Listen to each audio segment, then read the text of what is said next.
हाय, मैं सोनाली हूँ। वीडियो शुरू करने से पहले मेरे चैनल सोनाली वॉइस को सब्सक्राइब करें और रेगुलर अपडेट पाने के लिए बगल में दिए गए बेल आइकन को प्रेस करें। मेरा नाम तमन्ना है। मैं बहुत खुश थी क्योंकि मेरी शादी होने वाली थी, वह भी एक ऐसे परिवार में जहाँ मेरी सास बहुत समझदार और स्मार्ट थी। उनकी सबसे बड़ी चिंता अपने बेटों के लिए थी, जिन्होंने अपनी जिंदगी में बहुत गरीबी देखी थी।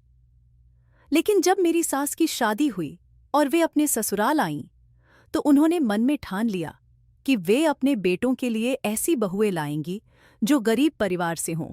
साथ ही वे बहू के माता पिता पर शादी का कोई बोझ नहीं डालेंगी। मेरी शादी भी अपने ही गांव के एक ऐसे परिवार में हुई जहां 3 भाई रहते थे।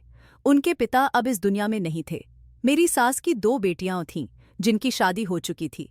बड़ी बेटी शादी के बाद शहर में रहती थी, इसलिए वह गांव में कम ही आती थी। लेकिन छोटी बेटी की शादी हमारे ही गांव में हुई थी। इस वजह से वह हमारे घर में अक्सर आती जाती थी और हर बात में बहुत दखल देती थी। मेरी जेठानी भी थीं, जो गरीब परिवार से आई थीं। मेरी सास के बेटे अपने पिता का कारोबार संभालते थे। मेरे ससुराल में एक रिवाज था जो मेरी सास ने बनाया था। उनका नियम था कि वे जो भी बहू अपने घर लाएंगी, उसके माता पिता से दहेज नहीं लेंगी। मेरा परिवार भी कुछ ऐसा ही था। मैं बहुत गरीब घर से थी। हम 7 बहनें थीं और हमारा कोई भाई नहीं था। मेरे पिता ने पहले ही बड़ी मुश्किल से मेरी 4 बहनों की शादी की थी। दहेज देने की वजह से वे पूरी तरह बर्बाद हो चुके थे। अब वे मेरे लिए भी रिश्ता ढूंढ रहे थे और किसी तरह मेरे दहेज का इंतजाम करने की कोशिश कर रहे थे। लेकिन जब मेरा रिश्ता इस परिवार में तय हुआ, तो मेरी सास ने कहा, हम दहेज नहीं लेते, हमें बस आपकी बेटी चाहिए। यह सुनकर मेरा पूरा परिवार खुशी से झूम उठा। मेरे पिता ने बिना देर किए इस परिवार में मेरी शादी कर दी। मैं खूबसूरत थी, इसलिए मेरी सास ने मुझे जल्दी ही अपने बेटे के लिए पसंद कर लिया। मेरा भाग्य भी उनके बेटे से जुड़ गया था। मेरे दहेज का इंतजाम भी तैयार हो गया था। मेरी सास कहती थी, हमारे यहाँ बेटों की शादी होती है, लेकिन दहेज का इंतजाम बेटा खुद करता है। लड़की के मायके से हम लड़की के सिवा कुछ नहीं लेते। इसीलिए मेरे दहेज का इंतजाम मेरी सास ने नहीं, बल्कि मेरे पति ने किया था। मेरी सास का स्वभाव बहुत सख्त था। उन्होंने ही अपने घर में यह नियम बनाया था। उनका कहना था कि लड़की के माता पिता अपनी बेटी की शादी करें, दहेज दें, बेटी दें और फिर सबके सामने सिर भी झुकाएं, यह ठीक नहीं। एक समय था जब मेरी सास के पिता ने भी बड़ी मुश्किल से उनकी शादी अच्छे घर में की थी। तब उनके घर में खाने तक को पैसे नहीं थे। तभी मेरी सास ने ठान लिया था कि जब मेरे बच्चों की शादी होगी तो मैं अपने घर का नियम बदलूंगी। मैं किसी गरीब लड़की को अपने घर लाऊंगी, लेकिन उससे दहेज नहीं लूंगी। वैसे यह कोई आम रिवाज नहीं है उहे लेकिन उन्होंने अपने बेटों से पहले ही कह दिया था, अपने लिए दहेज तुम्हें खुद तैयार करना होगा। जिस बेटे के पास दहेज का इंतजाम हो जाए, वह मेरे पास आए तो मैं उसकी शादी करवा दूंगी। मेरे पति ने भी 7 साल तक पैसे जोड़े। घर में रोजमर्रा की चीजें, फर्नीचर, बिजली का सामान, ये सब तब तक इकट्ठा किया जब तक उनके पास पूरा सामान नहीं हो गया। तब जाकर उन्होंने अपनी माँ से अपने रिश्ते की बात की। यहाँ तक कि उन्होंने अपने लिए अलग कमरा भी बनवाया था, क्योंकि मेरे ससुराल में पहले सिर्फ एक ही कमरा था। उसी कमरे में मेरी सास ने अपने बच्चों को बड़ा किया था। जब मेरे जेठ की शादी हुई तो उन्होंने भी अपने लिए अलग कमरा बनवाया था। अब मेरे पति की शादी हुई तो उन्होंने भी अपने लिए नया कमरा तैयार किया। उस कमरे में उन्होंने हर जरूरी चीज रखी थी, यहाँ तक कि हर वह सामान रखा जो एक औरत या परिवार के लिए चाहिए होता है।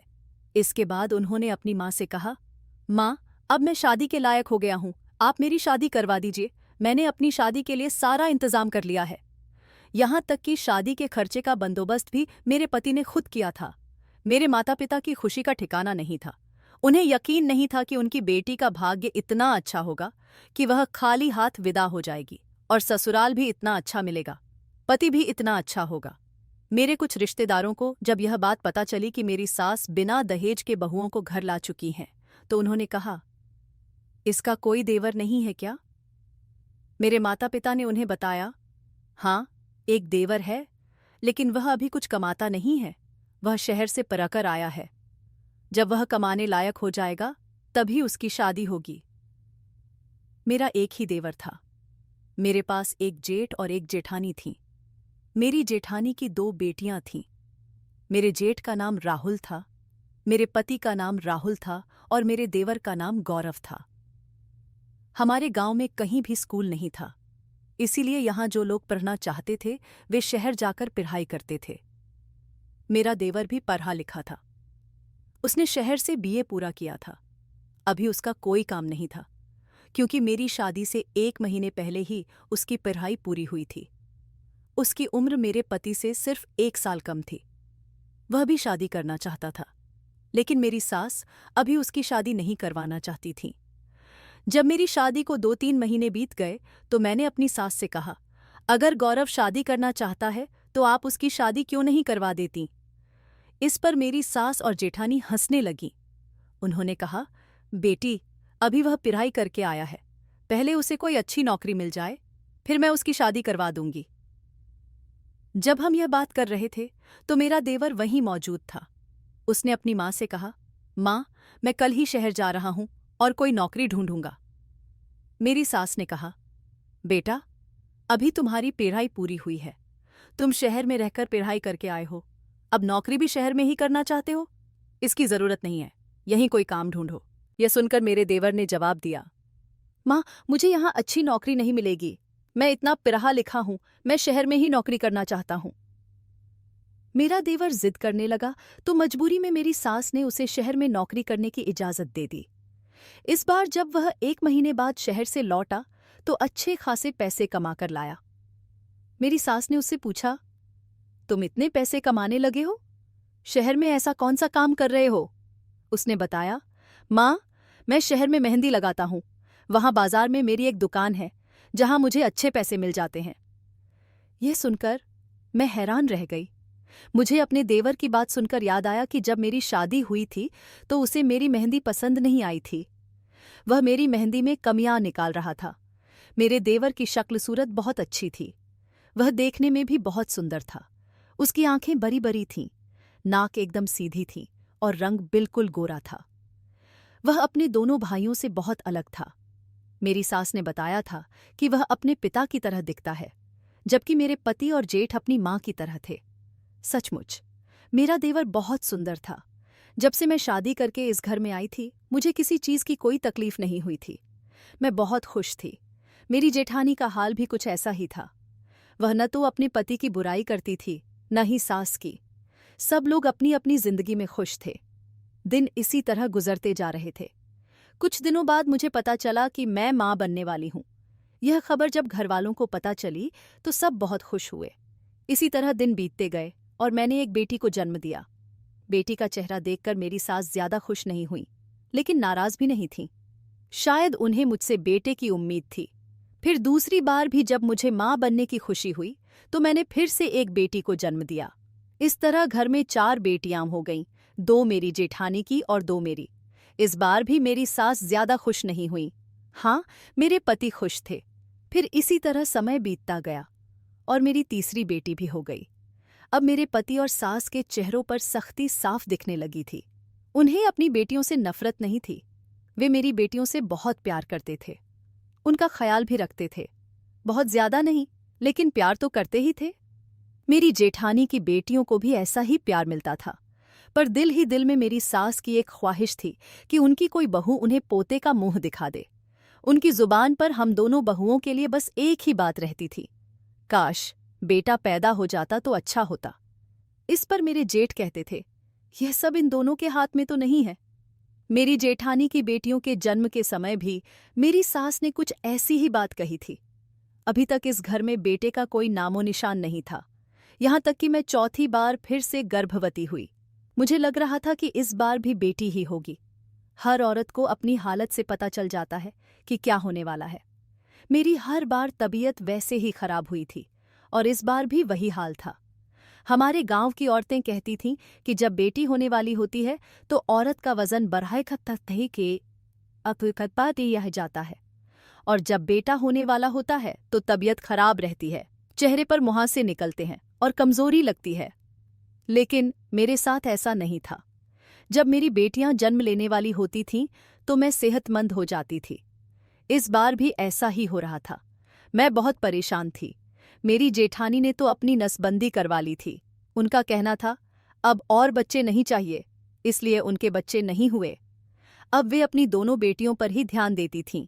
उन्होंने कहा था, कोई बात नहीं, बेटा नहीं है तो क्या हुआ, मेरी ये बेटियां ही मेरा बेटा हैं। वे यह बात बड़ी आसानी से कह देती थीं। लेकिन मेरे दिल में अपनी सास को खुश करने की कमी हमेशा रहती थी। मेरे जेठ कभी अपनी मां से संतुष्ट नहीं हुए थे। उनका कहना था, बेटियां और बेटे पैदा करना किसी औरत के हाथ में नहीं होता। ये ऊपर वाले की मर्जी होती है कि किसे बेटा दे और किसे बेटी। मेरे पति मेरे जेठ की तरह नहीं सोचते थे। उनकी सोच बहुत अलग थी। मेरे पति की सोच अपनी मां से मिलती थी। वे वही चाहते थे जो मेरी सास चाहती थीं। वे भी एक बेटा चाहते थे। मेरे पति को हर चीज का पता था। वे कुछ कर तो नहीं सकते थे, लेकिन उनकी सख्ती और बातों से मुझे लगता था कि वे वही कहना चाहते हैं जो उनकी मां चाहती थीं। इसी बीच समय गुजरता गया। मेरा देवर हर महीने 2 दिन के लिए घर आता था। अब हमें पता चल चुका था कि वह शहर में मेहंदी आर्टिस्ट है। वह जितने पैसे कमाता था उसमें से आधे पैसे अपनी मां को दे देता था। वह घर में सबसे छोटा था और अपनी मां का सबसे लाडला था। इसलिए मेरी सास उसे हर बार रोकती थीं और कहती थीं, बेटा तुम इतने पढ़े लिखे हो और मेहंदी लगाने का काम करते हो। मेरे देवर ने कहा, मैं जो भी करता हूं आपको पैसे तो लाकर देता हूं। आप मेरे लिए लड़की ढूंढो, मैं शादी करना चाहता हूं। यह सुनकर मेरी सास हैरान रह गईं। उन्होंने कहा, जैसे तुम्हारे भाइयों ने शादी की है वैसे ही तुम भी कर लो। लेकिन उसका कहना था, दोनों भाइयों ने अपने बल पर शादी की है, अब कम से कम मेरी शादी तो आप करवा सकती हैं। मेरी सास ने कहा, हाँ करवा दूंगी। तुम्हें क्या लगता है कि तुम शहर जाकर मेहंदी लगाते हो, महीने में 5 से 6 हजार रुपये लाकर देते हो तो उससे तुम्हारी पत्नी के लिए दहेज इकट्ठा हो जाएगा। जैसे तुम्हारे दोनों भाइयों ने सामान जोड़ा और अलग कमरा बनाया, वैसे ही तुम्हें भी करना होगा। मेरा देवर बहुत जिद कर रहा था। तब मेरी सास ने कहा, मेरे लिए तीनों बेटे एक समान हैं। जिस तरह दोनों बेटों ने अपनी शादी की, उसी तरह तुम्हें भी अपने बल पर शादी करनी होगी। मैं किसी के साथ भेदभाव नहीं करना चाहती। जब उनके लिए एक नियम है तो तुम्हारे लिए भी वही नियम है। तुम्हारे भाइयों ने सालों तक सामान जोड़ा, फिर शादी की। तुम भी शुरू करो। जितनी जल्दी दहेज और कमरा तैयार कर लोगे, उतनी जल्दी तुम्हारी शादी हो जाएगी। मेरी सास यह बात बिल्कुल ठीक कह रही थीं। अगर वे अपने छोटे बेटे की शादी खुद कर देती तो बड़े बेटों के साथ नाइंसाफी हो जाती। इस घर में मेरे देवर से ज्यादा पढ़ा लिखा कोई नहीं था। मेरे पति और जेठ अपने पिता का कारोबार संभालते थे। उसी काम से पैसे जोड़ कर उन्होंने अपनी शादी का इंतजाम किया था। अब मैं और मेरी जेठानी सोच रही थीं कि गौरव सिर्फ मेहंदी लगाता है। अगर वह चाहे तो कोई अच्छी नौकरी ढूंढ सकता है और जल्दी शादी कर सकता है, लेकिन वह अपना काम नहीं बदलना चाहता था। अपनी मां की बात सुनकर मेरे देवर को गुस्सा आ गया। उसने कहा, ठीक है मां, मैं पैसे का इंतजाम करता हूं। मैंने सोचा कि इस बार वह मेहंदी का काम छोड़कर शहर में कोई अच्छी नौकरी ढूंढ लेगा। अगले महीने जब वह आएगा तो शायद ज्यादा पैसे लाएगा। लेकिन अगले महीने जब वह आया तो उसके पास पहले जितने पैसे भी नहीं थे, बल्कि वह बहुत बीमार हो गया था। इस बार वह महीना पूरा होने से पहले ही लौट आया था। मेरी सास उसके लिए बहुत परेशान हुई। मेरे पति और जेठ ने गांव में ही उसका इलाज करवाया। उसे मलेरिया हो गया था। मेरी सास उसकी तबीयत खराब होने से बहुत डर गई थी। ऊपर वाले की मेहरबानी से कुछ दिनों बाद वह ठीक हो गया। फिर वह शहर जाने की जिद करने लगा, लेकिन मेरी सास ने कह दिया, अब तुम कहीं नहीं जाओगे, जो करना है यहीं रहकर करो। वह बार बार कहता था, यहां रहकर मैं कोई नौकरी नहीं कर सकता। मेरी सास ने कहा, वैसे भी तुम इतनी बड़ी नौकरी नहीं करते, मेहंदी ही तो लगाते हो, वह तुम यहां भी लगा सकते हो। अब मैं तुम्हें शहर कभी नहीं जाने दूंगी, वहां तुम्हारा ख्याल रखने वाला कोई नहीं है। मेरा देवर कुछ दिनों तक यहां खाली रहा, लेकिन फिर भी उसने कोई दूसरी नौकरी नहीं ढूंढी। उसने हमारे गांव के बाजार में जाकर अपनी मेहंदी की दुकान खोल ली और वहां मेहंदी लगाने लगा। इस पर हम सब हंसने लगे कि यहां उसे कौन मेहंदी लगवाएगा, मेहंदी लगाकर वह कितने पैसे कमा लेगा। इस तरह तो उसकी शादी में 100 साल लग जाएंगे। मेरी सास भी अपने बेटे को देखकर हंस रही थी। उन्होंने कहा, बेटा, इस तरह तो मुझे लगता है कि इस जन्म में मैं तुम्हारी शादी कभी नहीं देख पाऊंगी। तुम पहले शहर जाकर मामूली पैसे लाते थे, अब गांव में तो तुम्हें बिल्कुल पैसे नहीं मिलेंगे। तुम जानते हो, यहाँ कोई मेहंदी आर्टिस्ट से मेहंदी नहीं लगवाता। यहाँ तो घर घर की लड़कियां एक दूसरे को मुफ्त में मेहंदी लगा देती हैं, फिर कोई तुम जैसे लड़के से पैसे देकर मेहंदी क्यों लगवाएगा? मेरा देवर बोला, माँ, छोटे मोटे काम करने वाले लोग कभी कभी बहुत अमीर हो जाते हैं। तुम गोलगप्पे बेचने वाले को देखो, उसके पास बड़ी बड़ी गाड़ियां होती हैं, लेकिन अगर उसकी कमाई देखो तो वह हमारी तनख्वाह से कहीं ज्यादा होती है। हम कहते हैं कि जो इंसान महीने में 20,000 रुपये कमाता है वह बहुत पैसे कमा रहा है और किसी अच्छी नौकरी में है, लेकिन उसकी दिन की कमाई कभी कभी मजदूर से भी कम होती है, जबकि मजदूर तो लोगों के घरों में काम करके पैसे कमाता है। मेरी सास ने गौरव से कहा, अच्छा, ठीक है, तुम जो करना चाहते हो करो।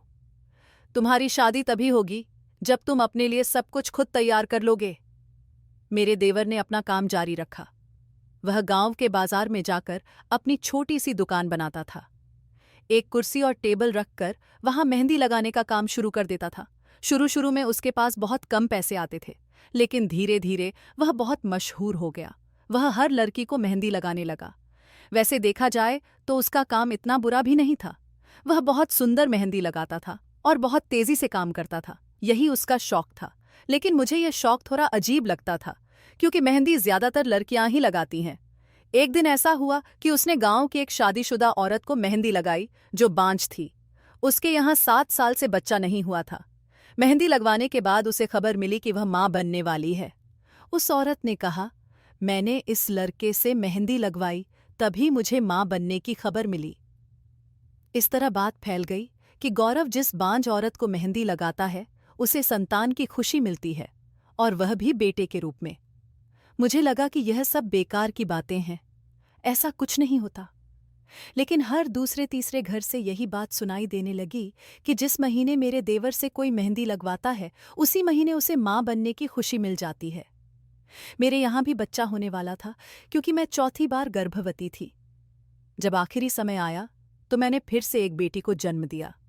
यह मेरी चौथी बेटी थी, जो अब 2 महीने की हो चुकी थी। मैं बहुत परेशान थी। मेरा देवर 20 साल की उम्र में ही गांव में बहुत मशहूर हो गया था। उसके पास पैसों की कोई कमी नहीं थी। जिस औरत के यहाँ बेटा पैदा होता वह खुशी में मेरे देवर को कोई ना कोई महंगा तोहफा दे देती थी। अब तो मेरे देवर ने मेहंदी लगाने का दाम भी बहुत बढ़ा दिया था। दूर दूर से लोग उससे मेहंदी लगवाने आते थे। एक दिन मेरी सास ने उससे कहा, तुम मेहंदी लगाते हो या कोई जादू टोना करते हो जो वो ये सब हो रहा है? गौरव ने जवाब दिया, मैं जादू टोना तो नहीं करता, लेकिन यह सब हो रहा है, इसमें कोई शक नहीं। गांव के लोग मेरे रिश्तेदार नहीं हैं जो मेरे लिए झूठ बोलें। आप किसी से भी मेरे बारे में पूछ सकती हैं। उसकी बात पर मेरी सास खामोश हो गईं। 23 औरतें मेरी सास के पास आई थीं और गौरव की तारीफ कर रही थीं। अब गौरव के पास पैसे ही पैसे थे। उसने घर में नया कमरा बनवाना शुरू कर दिया। वह अपने दोनों भाइयों से बड़ा कमरा बनवा रहा था। इसके बाद उसने बहुत महंगा फर्नीचर बनवाया और बाकी सामान भी लाया। मैं और मेरी जेठानी जल भुनकर राख हो रहे थे। वह अपनी पत्नी के लिए इतना कुछ कर रहा था। मेरे पति ने तो हमारे लिए इतना नहीं किया था। गौरव सबसे आगे निकल गया था। वह धराधर अपनी शादी की तैयारियां कर रहा था।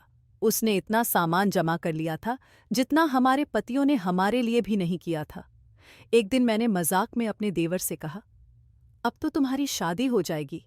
वह बोला, नहीं भाभी, अभी मैं शादी नहीं करूंगा, अभी इसमें कुछ समय लगेगा।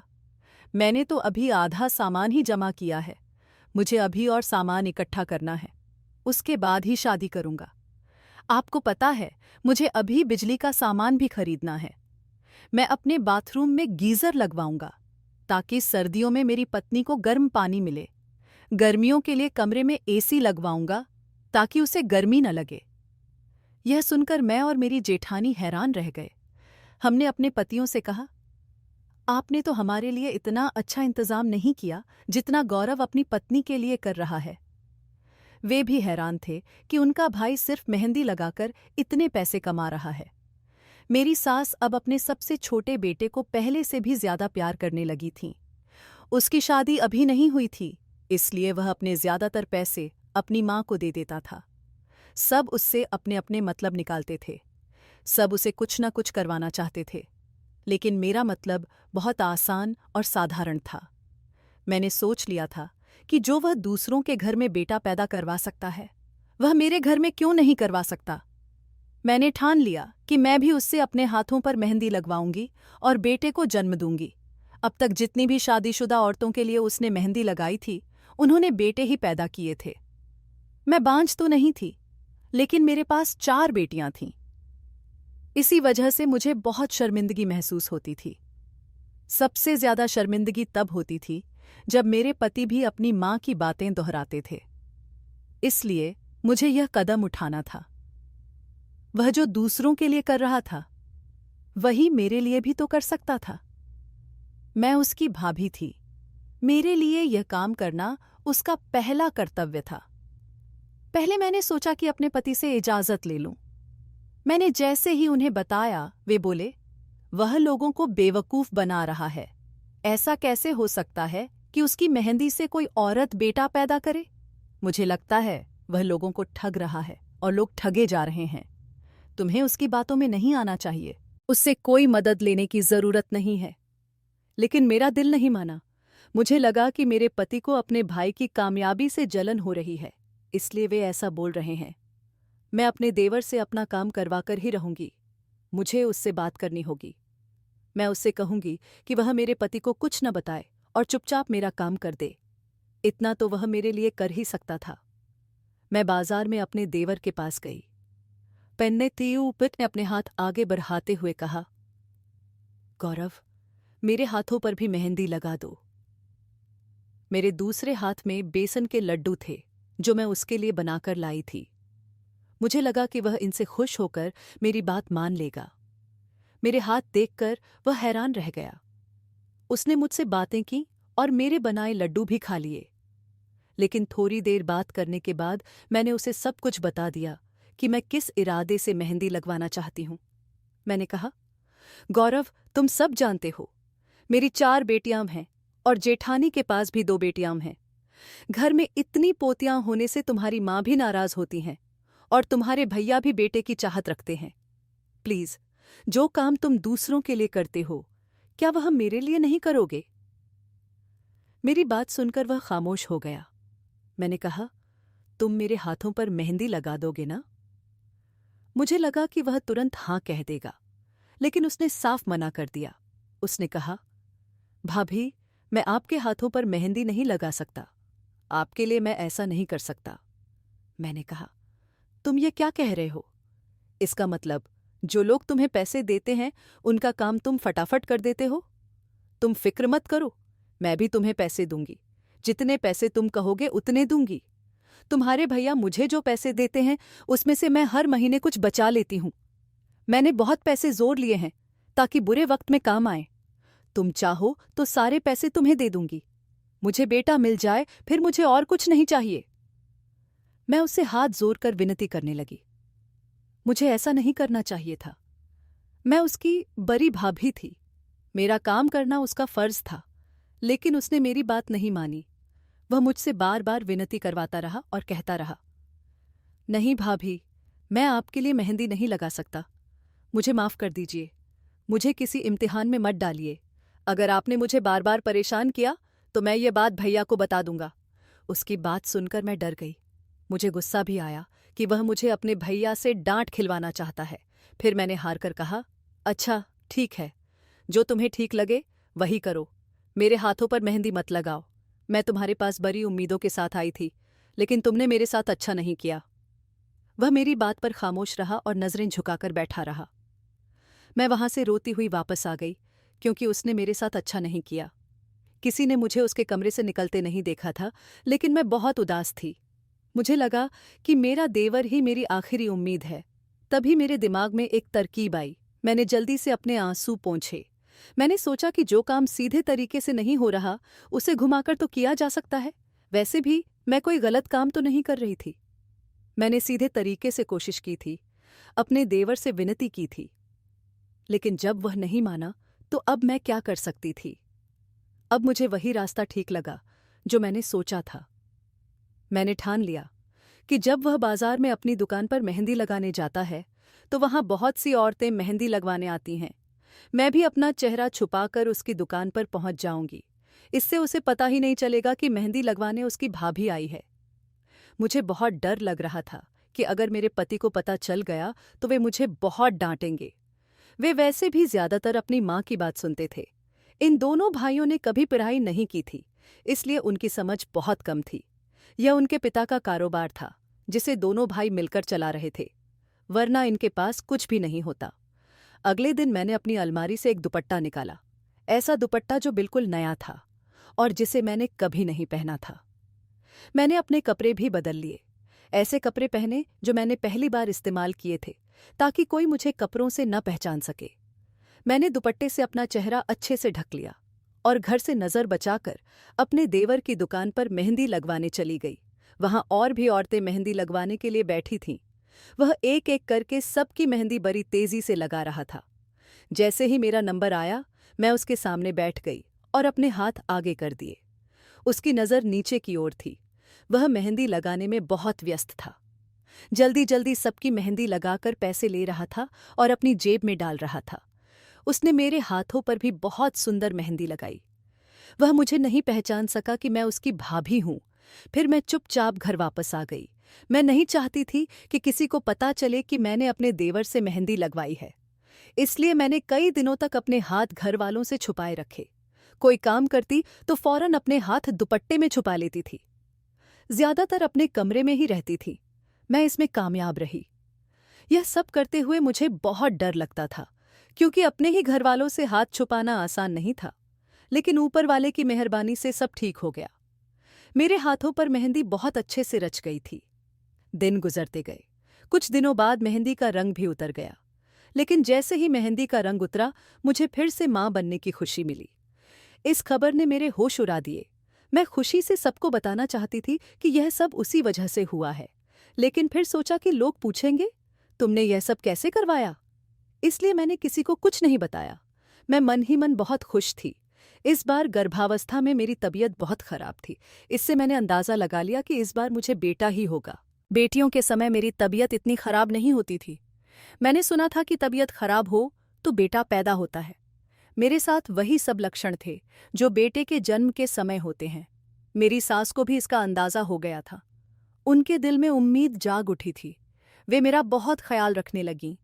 मेरे खाने पीने का पूरा ध्यान रखती थीं। मुझे फल, दूध और सूखे मेवे देती थीं, यहाँ तक कि वे अपने हाथों से मुझे खिलाने लगीं। मेरी जेठानी ने यह देखा तो जल भुन गईं। उन्होंने कहा, इसकी तो बड़ी सेवा हो रही है। मेरी गर्भावस्था में तो मेरा इतना ख्याल नहीं रखा गया था। मेरी सास ने जवाब दिया, हाँ, तुम ठीक कह रही हो। मुझे लगता है इस बार यह बेटे को जन्म देगी। अपने बेटे की औलाद देखने की चाहत किसे नहीं होती। मुझे लगता है इस बार मेरे खानदान का चिराग जलेगा। मैं सोच रही थी कि काश ऐसा ही हो, वरना मेरी सास पहले से ज्यादा मुझे ताने देंगी। दिन गुजरते रहे और वह समय नजदीक आ गया। मेरी तबीयत खराब हो गई। मुझे अस्पताल ले जाया गया। वहां मुझे बेहोश कर दिया गया, क्योंकि इस बार मेरा ऑपरेशन हुआ था। मेरी बाकी 4 बेटियां सामान्य डिलीवरी से हुई थीं। जब मेरी आंख खुली तो मुझे बहुत कमजोरी महसूस हुई। मैं अस्पताल के बिस्तर पर थी, लेकिन मुझे अपना बेटा कहीं नहीं दिखा। थोड़ी देर बाद मेरी सास दिखीं। उनके चेहरे पर खुशी नहीं थी। वे बहुत परेशान लग रही थीं। मुझे लगा कि शायद इस बार भी बेटी हुई है। मैंने उनसे पूछा, माँ जी, क्या हुआ?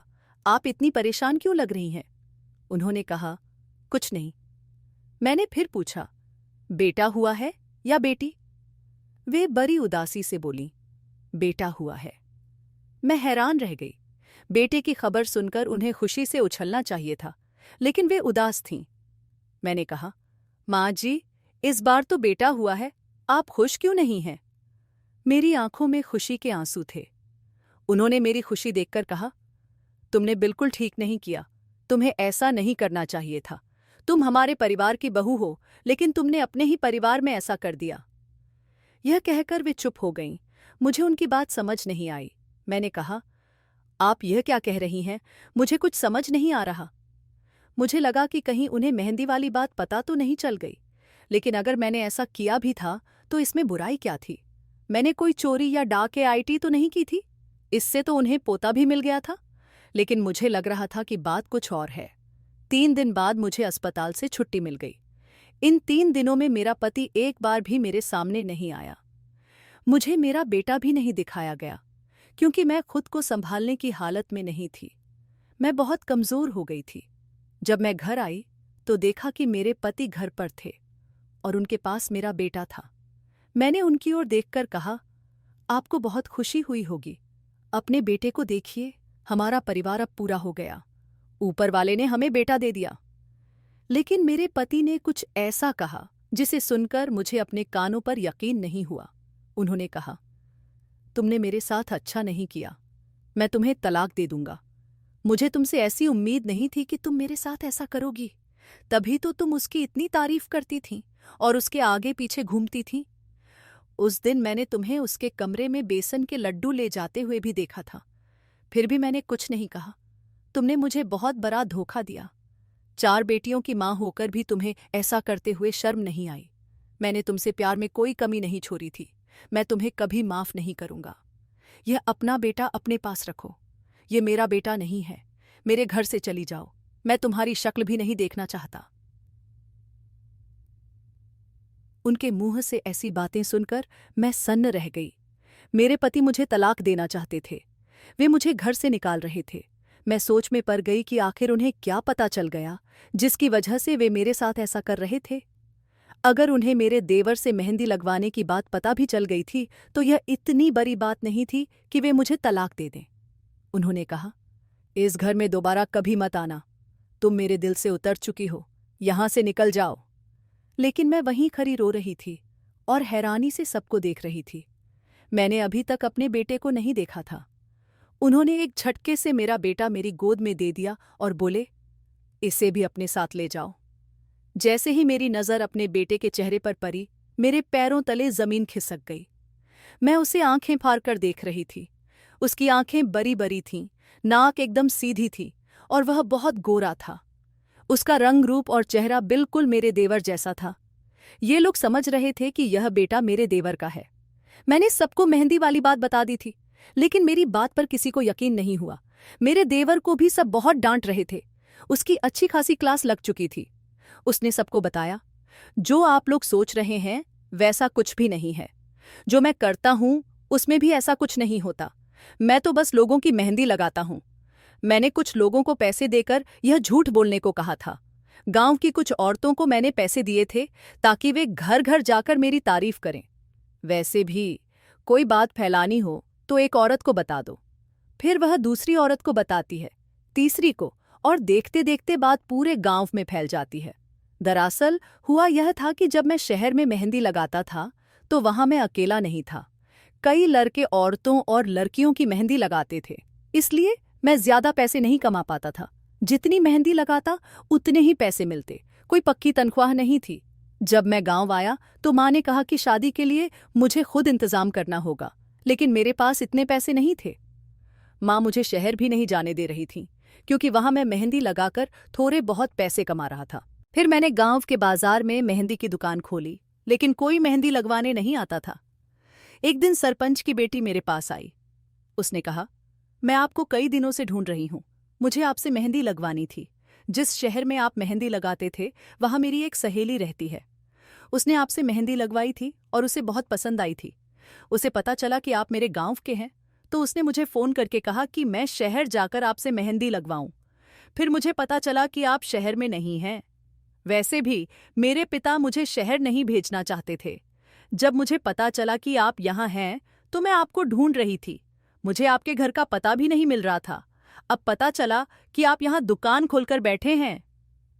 उसने मुझसे मेहंदी लगवाई और अच्छी खासी रकम देकर चली गई। मैं बहुत खुश हुआ। मैंने सोचा कि गांव में कोई मेरे हुनर को नहीं पहचान रहा। मुझे मेहंदी लगाने का शुरू से शौक था। शहर में पढ़ाई के साथ साथ मैं कॉलेज की लड़कियों की मेहंदी लगाता था और उनसे थोड़े बहुत पैसे लेता था। लेकिन अब मुझे अपना कारोबार चलाना था और शादी भी करनी थी। इसके लिए मुझे ज्यादा पैसों की जरूरत थी। मैं कई दिनों तक इंतजार करता रहा कि कोई तो मेहंदी लगवाने आए। फिर एक दिन एक औरत मेरे पास आई। उसने मेहंदी लगवाई और मेहंदी लगाते वक्त मुझसे बातें करने लगी। वह किसी अमीर घर की लग रही थी। वह बहुत परेशान थी। उसने व्रत रखा हुआ था। उसने बताया कि वह हर महीने सोमवार का व्रत रखती है। उसे किसी ने कहा था कि 21 सोमवार तक व्रत रखने से संतान होगी।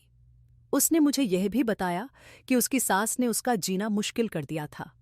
उसकी शादी को 7 साल हो गए थे, लेकिन अभी तक कोई बच्चा नहीं हुआ था। उसकी सास हमेशा ताने मारती थी। उसका पति भी उसे छोड़ना चाहता था और कहता था कि वह दूसरी शादी कर लेगा। वह औरत बहुत मजबूर थी। वह चाहती थी कि किसी भी तरह उसके यहाँ बच्चा हो जाए। लोग उसे जो कहते वह वैसा कर लेती थी। सोमवार का व्रत रखती तो मेहंदी जरूर लगवाती थी। इस बार वह मेरे पास आई थी। न जाने क्यों उसके रोते हुए आंसू देखकर मैंने उसे दिलासा दिया। मैंने कहा, मैडम जी, आप मत रोइए। इस बार ऊपर वाला आपको निराश नहीं करेगा। आपको संतान का सुख जरूर मिलेगा। हर बार आप दूसरों से मेहंदी लगवाती हैं, इस बार मेरे पास आई हैं। मेरी मेहंदी बहुत खास है। जो भी मुझसे मेहंदी लगवाता है उसे कोई न कोई खुशी मिलती है। मैंने यह सब उसे तसल्ली देने और चुप कराने के लिए कहा था, लेकिन उसने मेरी बात को गंभीरता से ले लिया। कुछ दिनों बाद वह फिर आई तो बहुत खुश थी। उसने कहा, देखो भैया, तुम्हारी बात सच हो गई। तुम्हारी मेहंदी में तो कमाल है। तुमने कहा था कि इस बार मुझसे मेहंदी लगवाओगी तो तुम्हारी गोद भर जाएगी, और देखो, इस बार के व्रत में तुमसे मेहंदी लगवाई तो ऊपर वाले ने मुझे मां बनने की खुशी दे दी। मैं बहुत खुश हूं। 7 साल बाद मुझे यह सुख मिला है। मेरे पूरे परिवार में खुशी का माहौल है। वह मेरे लिए ढेर सारी मिठाइयां और तोहफे लाई थी और खुशी में कुछ पैसे भी दिए। तभी मेरे दिमाग में यह तरकीब आई कि मैं गांव में अफवाह फैलाऊंगा कि मेरे हाथ से जो बांझ औरत मेहंदी लगवाएगी उसे संतान मिलेगी, वह भी बेटा। मैंने कुछ औरतों को पैसे दिए और कहा कि यह बात दूसरों तक पहुंचाओ। कहो कि उनके साथ भी ऐसा हुआ था। उन्होंने मुझसे मेहंदी लगवाई तो उन्हें बेटा हुआ और मां बनने का सुख मिला। उन औरतों ने पैसे लेकर वैसा ही किया जैसा मैं चाहता था। इस तरह मैं पूरे गांव में मशहूर हो गया। जो लोग मेरे पास आते थे उनमें से कुछ औरतों को सचमुच अच्छी खबर मिली। इससे लोगों को यकीन हो गया कि मेरे हाथ की मेहंदी से कोई गर्भवती हो जाती है। यह बात फैल गई और दूर दूर से औरतें मेहंदी लगवाने आने लगीं। कुछ की दुआएं ऊपर वाले ने सुन लीं, कुछ की नहीं। लेकिन इससे मेरा काम बहुत अच्छा चलने लगा। मेरे पास ढेर सारे पैसे आने लगे। औरतें खुशी में मुझे अच्छे पैसे देती थीं। मैंने मेहंदी का दाम भी बढ़ा दिया था। लेकिन आप लोग समझ रहे हैं कि मेरा और भाभी का कोई संबंध है? ऐसा कुछ भी नहीं है। भाभी मेरे लिए माँ जैसी हैं। अगर आपको लगता है कि भैया का बेटा भैया का नहीं, मेरा है, तो आप गलत सोच रहे हैं। ये आपकी नासमझी है। आप लोग पढ़े लिखे नहीं हैं, इसलिए ऐसी बातें कर रहे हैं। भैया, अगर आपको सच जानना है कि यह बच्चा किसका है तो डीएनए टेस्ट करवा लीजिए। इससे साफ हो जाएगा कि यह बच्चा आपका है या मेरा। मुझे शर्मिंदगी होती है कि आप लोग ऐसा सोचते हैं। भाभी बेकसूर हैं, उनकी कोई गलती नहीं है। हाँ, मेरा भतीजा मुझसे मिलता है तो क्या हुआ? मैं भी तो अपने पिता से मिलता हूं। मेरी शक्ल अपने पिता जैसी थी। बच्चे अपने परिवार वालों की शक्ल लेते हैं। कोई भाई बहन पर जाता है, कोई माँ पिता पर, कोई चाचा ताऊ पर, कोई बुआ मौसी पर। इसमें कोई बड़ी बात नहीं है, लेकिन आपने छोटी सी बात को बहुत बड़ा बना दिया। मैं अपने देवर की बात सुनकर हैरान रह गई। वहां मौजूद मेरी जेठानी, जेठ और सास ने कहा, तो फिर डीएनए टेस्ट करवाओ, पता लगाओ कि यह बच्चा किसका है। डीएनए टेस्ट करवाया गया, लेकिन रिपोर्ट 3 दिन बाद आने वाली थी। ये 3 दिन मेरी जिंदगी के सबसे मुश्किल दिन थे। मेरे पति मुझसे बहुत नाराज थे। वे मुझे छोड़ना चाहते थे, घर से निकालना चाहते थे। मैं बार बार प्रार्थना कर रही थी कि ऊपर वाला मेरे हक में फैसला करे। एक तरफ बेटे की मां बनने की खुशी थी, दूसरी तरफ पति से अलग होने का डर था। मैं भगवान से दुआ मांग रही थी कि सब ठीक हो जाए। मेरा देवर मुझे तसल्ली दे रहा था, भाभी, सब ठीक हो जाएगा। जब रिपोर्ट आई तो साफ हो गया कि यह बच्चा मेरे पति का ही है। जब डॉक्टर को पता चला कि हमने डीएनए टेस्ट करवाया है तो उन्होंने मेरे ससुराल वालों को बहुत डांटा। उन्होंने कहा, आप जैसे अनपढ़ लोग ऐसी गलत बातों में फंस जाते हैं। इसलिए कहते हैं कि पढ़ना लिखना बहुत जरूरी है। ये साफ है कि जब माँ और पिता से बच्चा बनता है तो वह या तो पिता के परिवार की शक्ल लेता है या माँ के परिवार की। कुछ बच्चे तो परिवार के हर सदस्य का मिश्रण होते हैं, उनका एक एक हिस्सा किसी न किसी पर जाता है। डॉक्टर की बात सुनकर मेरी सास और पति बहुत शर्मिंदा हुए। मुझे अपने पति से ऐसी उम्मीद नहीं थी।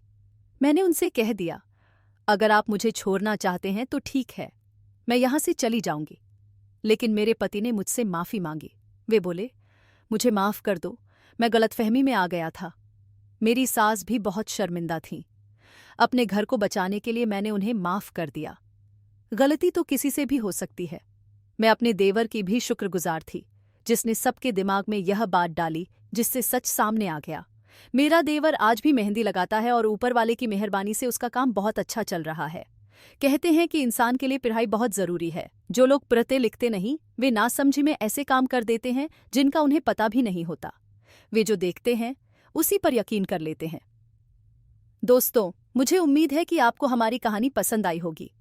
अगर कहानी अच्छी लगी हो तो वीडियो को लाइक करें, चैनल पसंद हो तो सब्सक्राइब करें और हाँ, नोटिफिकेशन का बटन जरूर दबाएं ताकि अगली अपडेट सबसे पहले आपको मिले।